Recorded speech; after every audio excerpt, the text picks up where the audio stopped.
دنیا الگ نہ کرے بلکہ اسے ایک ساتھ رکھے، دین اور دنیا میں کوئی جدائی نہ کرے۔ اس کو ایک مثال دے کر میں سمجھاتا ہوں۔ مولانا روم علیہ الرحمہ مثنوی شریف میں بہت ساری باتیں ایسی ہیں جو عام لوگوں کے لیے مشکل ہے، لیکن مولانا روم علیہ الرحمہ اسے ایک مثال دے کر سمجھا دیتے، تمثیل سے گزار کر اسے سمجھا دیتے۔ وہ تمثیل مولانا روم علیہ الرحمہ کیا دیتے کہ دین کو دنیا سے جدا نہیں کر سکتے، دنیا کو دین سے جدا نہیں کر سکتے۔ اس کی مثال دیتے ہیں کہ جس طرح سے کشتی اور پانی ہے، اسی طرح سے دین اور دنیا ہے۔ اگر آپ کشتی کو چلانا چاہتے ہیں تو پانی پر رکھنا پڑے گا۔ اگر آپ نے پانی سے نکال کر خشکی پر کشتی رکھ دی تو پھر آپ کشتی کو چلا نہیں سکتے۔ تو اگر آپ کو دین کو چلانا ہے تو دنیا میں آپ کو رہنا پڑے گا، دنیاوی کام بھی آپ کو کرنے پڑے گا، لیکن دونوں کا رشتہ کیسا ہونا چاہیے؟ دونوں کا رشتہ ایسا ہونا چاہیے کہ کشتی کو پانی پر رکھیے، پانی میں مت رکھیے۔ کشتی کو پانی پر کیسے رکھتے ہیں؟ پانی کے اوپر جب کشتی کو رکھیے گا تو کشتی کے نیچے کا حصہ صرف پانی کو ٹچ کر رہا ہو، یہی ہے نا؟ بس دین اور دنیا کا رشتہ ایسا ہی ہے کہ جس طرح پانی پر کشتی کو چلاتے ہیں، اور کشتی کو چلانے کے لیے ضروری ہے کہ پانی کو نیچے ہی رہنے دیا جائے۔ اگر کشتی پر بیٹھنے والا پانی اٹھا اٹھا کر کشتی میں بھرنا شروع کر دے تو کشتی چلے گی یا ڈوبے گی؟ ڈوب جائے گی۔ یہی حال دین اور دنیا کا ہے کہ اگر آپ نے کشتی میں پانی اٹھا اٹھا کر رکھا، یعنی دین کو اس طرح سے آپ نے حاصل کرنے کی کوشش کی کہ جتنی ضرورت ہے اس سے زیادہ آپ حاصل کر رہے ہیں، اور اس کے حصول کے لیے جائز ناجائز سب کو پامال کر رہے ہیں، آپ دائیں بائیں کی کہیں بھی نہیں دیکھتے، کس طریقے سے آپ مال کو حاصل کر رہے ہیں اس کی طرف آپ کی نظر نہیں، تو آپ جانتے ہیں کہ تباہ و برباد ہو جائے گا۔ جتنے لوگوں نے اتنے مال کمائے، جاتے وقت کیا لے کر گئے؟ جاتے وقت خالی ہاتھ لے کر گئے۔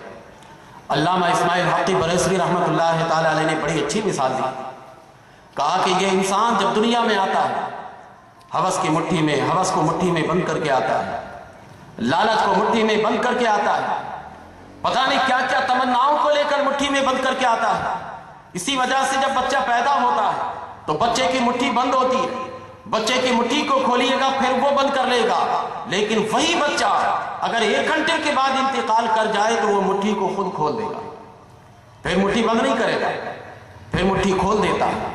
یعنی علامہ اسماعیل حقی بریلوی رحمۃ اللہ تعالی علیہ کہتے ہیں کہ یہ انسان دین اور دنیا کی تمیز کیے بغیر دین کو اپنے اوپر غالب کر لیتا ہے، دین حاصل کر چھوڑ دیتا ہے، دنیا کو غالب کر لیتا ہے، دنیا کے مال و متاع کو سجا کر رکھتا ہے، دنیا کے ساز و سامان کو کے انبار لگانا چاہتا ہے، لیکن جب جاتا ہے تو دنیا والے دیکھتے ہیں کہ وہ ہتھیلی کو اس طرح دکھا کر جاتا ہے کہ دنیا والوں میں نے بہت بینک بیلنس بنائے، میں نے بڑے پراپرٹی بنائے، میں نے یہ چیزیں جمع کی، میں نے وہ چیزیں جمع کی، میں نے اپنی زندگی میں یہ مال اکٹھا کیے، وہ مال اکٹھا کیے، لیکن اب جا رہا ہوں تو دیکھ لو دنیا والوں گواہ رہنا میرے ہاتھ خالی ہے، میں کچھ لے کر نہیں جا رہا۔ تو دین کو دنیا پر غالب کیجئے لیکن دنیا کو دین پر غالب نہ کیجئے۔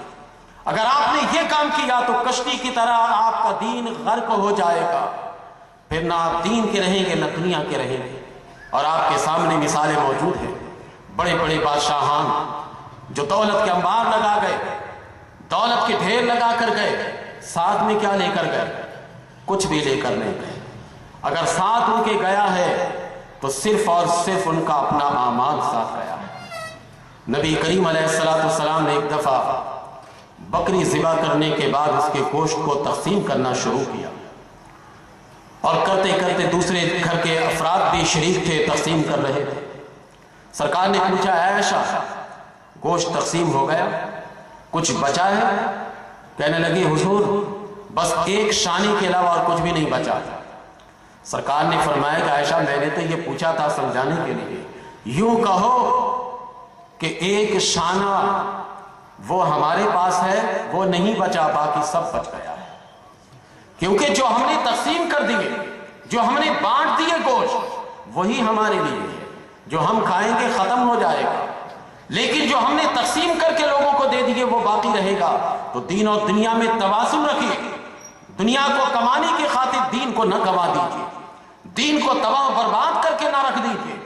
ایک دن اللہ کا قانون آپ کے پاس آنا ہے، اس قانون کے آنے کے بعد پھر فرصت اور مہلت نہیں ملے گی۔ چاہے آپ نوٹوں پہ سوتے ہو تب بھی موت کا فرشتہ آ جائے گا، چاہے آپ چٹائی پر سوتے ہو تب بھی موت کا فرشتہ آ جائے گا۔ دین اور دنیا ایک ساتھ ہے۔ اسلام ہمیں یہ بتاتا ہے، اسلام ہمیں یہ کہتا ہے، اسی وجہ سے اسلام نے کہا کہ تم رہبانیت نہیں اپنا سکتے۔ رہبانیت میں یہ ہے کہ بندہ دنیا کو چھوڑ دیتا ہے، دنیا کو خیر و بات کہہ دیتا ہے اور صحرا اور جنگل بیاباں میں چلا جاتا ہے، وہاں جا کر اللہ اللہ کرتا ہے۔ دین یہ نام نہیں ہے۔ دین تو اس دنیا میں رہتے ہوئے، معاشرے میں رہتے ہوئے، لوگوں کی فلاح و بہبود کے لیے کام کرتے ہوئے دنیا میں بھی رہیے، دین میں بھی رہیے۔ دنیا میں اس طرح سے رہیے جیسے کشتی پانی پر چل رہی ہوتی ہے، ویسے اپنے دین کو دنیا میں اس طریقے سے چلاتے رہیے۔ تو یہ جب آپ رکھیے گا تو ایسے صورت میں دونوں میں ایک بیلنس آپ محسوس کیجئے گا کہ دین میں بھی اور دنیا میں بھی۔ آپ نے ایک لفظ سنا ہوگا کہ اکثر و بیشتر استعمال کیا جاتا ہے، ہو سکتا ہے کہ میری تقریر سن کر بھی کوئی دنیا دار آدمی کہہ دے کہ انتہا پسند مولانا صاحب آئے تھے، دین کی طرف بہت لے جا رہے تھے، اور یہ لفظ آتے ہی ڈر جاتے ہیں کہ یار انتہا پسند ہمیں کہہ رہے ہیں۔ ایسی بات نہیں ہے۔ انتہا کہتے ہیں آخری کو، اور پسند تو چاہت کو کہتے ہیں، جانتے ہی ہیں۔ ہمیں کس مسئلے پر انتہا پسند کیا گیا؟ دین کے مسئلے پر۔ دین ہماری آخری چاہت ہے۔ یہ خوشی کی بات ہے۔ الفاظ کہنے والے کسی اور نیت سے کہیں، لیکن لفظ کی صداقت ہمیں بتا دیتا ہے کہ تم ڈر کیوں رہے ہیں۔ سرکار دو عالم علیہ السلام کا نام ہی اللہ نے رکھا تھا، نام محمد صلی اللہ علیہ وسلم۔ کافرین سوچ فکر کرنے کے بعد کہنے لگے کہ یار ہم ان کو کہتے ہیں محمد، یہ تو خود تعریف ہو جاتی ہے، ان کا نام ہی بدل دیا جانا چاہیے، کسی اور نام سے ہمیں ان کو بلائیں گے۔ تو اسی طرح ان کو نہیں پتا کہ ہم انتہا پسند کہہ رہے ہیں تو اس کا معنی کیا نکلتا ہے۔ اور میں پھر بھی اس کے باوجود بھی آپ کو بتانا جو اصل مفہوم چاہتا ہوں وہ یہ ہے کہ 1920 میں امریکہ میں ایک اجلاس ہوا۔ اس اجلاس میں صرف اور صرف یہ نقطہ نظر رکھا جا رہا تھا کہ یہ جو سائنسی ایجادات ہو رہی ہیں، سائنسی ترقی ہو رہی ہے، یہ مذہب سے متصادم ہے یا مذہب کے مطابق ہے۔ اس وقت تمام پادریوں کو جمع کیا گیا، عیسائی مذہب کے مطابق کام کیا جا رہا تھا، تمام پادریوں کو جمع کیا گیا، بڑے بڑے ان کے آئے اور جمع ہو گئے، بات ہونے لگی۔ سارے پادریوں نے کہا کہ نہیں، ہمارا دین بالکل اس کی اجازت نہیں دیتا، آپ سائنس کو الگ رکھیے، آپ سائنسی آلات کو الگ رکھیے، سائنسی ایجادات کو الگ رکھیے، سائنس کے علوم کو الگ رکھیے، مذہب ہمارا الگ ہے، یہ سائنس الگ ہے۔ ان لوگوں نے لاکھ سمجھانے کی کوشش کی، سائنسدانوں نے سمجھایا کہ دیکھیے ہمارے یہاں کوئی ایسی بات نہیں ہے جو خلاف اسلام ہے، خلاف مذہب ہے، آپ اسے سمجھنے کی کوشش کریں، اور اس کے اندر جو مذہب کے خلاف عنصر آئے اس کے بارے میں آپ ہمیں نشاندہی کریں، حتی الامکان ہم چاہیں گے اسے ہٹا دیں۔ لیکن ان تمام پادریوں نے یہ رٹ لگا دی، نہیں، ہمارا مذہب اس کی اجازت ہی نہیں دیتا، ہمارا دین الگ ہے، دنیا الگ ہے، دین اور دنیا کا آپس میں رشتہ نہیں ہے، یہ دونوں الگ چیزیں ہیں۔ اس وقت 1920 میں جب اس اجلاس میں پادریوں نے بات نہیں مانی تو اس وقت ان کو کہا گیا انتہا پسند، فنڈامنٹل کہا گیا، اس وقت ان کو کہا ٹائٹل دیا گیا۔ وہی ٹائٹل وہ تو ہمارے یہاں تو ہماری نئی نسل کی فطرت بن گئی ہے، ایکسپورٹ مال جو ہوتا ہے وہ جیسا بھی ہو اس کو لے لیتے۔ اگر گھر میں ایک پتلون ماں باپ کی طرف سے ملے اور کسی وجہ سے اس پتلون میں کوئی خراش یا کچھ آ جائے تو ماں باپ نے اگر اس کو سی کر صحیح کر دیا ہو تو بیٹا کہے گا کہ میں اس پتلون کو نہیں پہنوں گا، یہ پھٹا ہوا ہے۔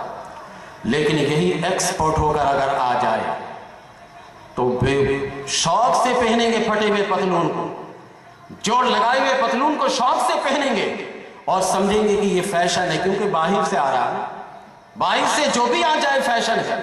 اسی طرح سے ان لوگوں نے سوچا نہیں کہ اسلام کیا کہتا ہے، مذہب عیسائیت کیا کہتا ہے، دونوں میں فرق ہے۔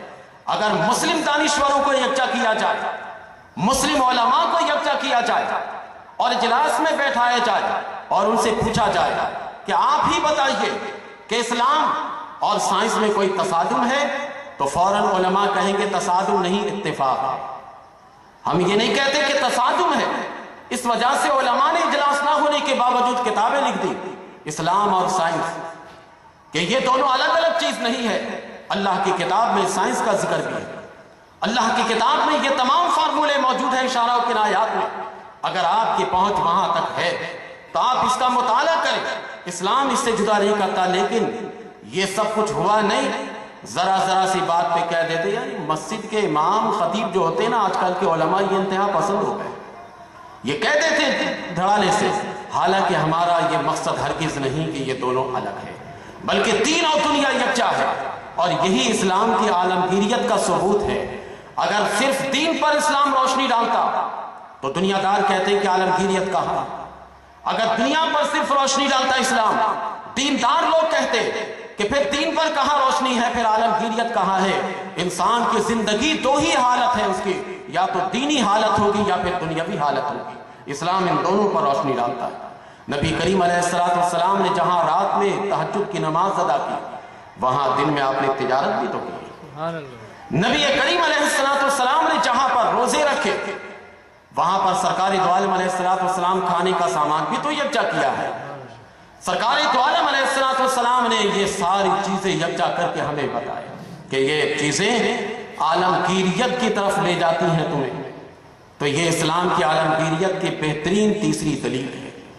اسلام کے علاوہ نہ کسی مذہب میں ہے، اسلام کے علاوہ نہ کسی دنیا کے قانون میں موجود ہے کہ دین اور دنیا کو ایک ساتھ لے کر چلے، یہ نہیں ہے، یہ صرف اسلام میں ہے۔ اور اس وجہ سے اسلام یہ ابدی، مکمل ابدی اور عالمگیریت مذہب ہے، ضابطہ حیات ہے، اور یہ انسان کو یہ قانون دیتا ہے کہ تم اس قانون کو لے کر آگے چلو۔ یہ کتنے نقطے ہوئے ابھی؟ 3۔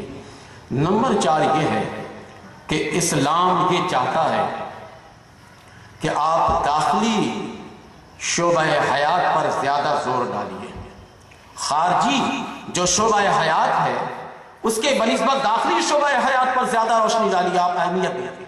اس وجہ سے نبی کریم علیہ السلام نے جب اعلان نبوت فرمایا تو اللہ تبارک و تعالیٰ نے سب سے پہلے یہ فرمایا وَأَنذِرْ عَشِيرَتَكَ الْأَقْرَبِينَ، محبوب پہلے آپ اپنے رشتہ داروں کو ڈرائیے۔ نبی کریم علیہ السلام کو ابھی باہر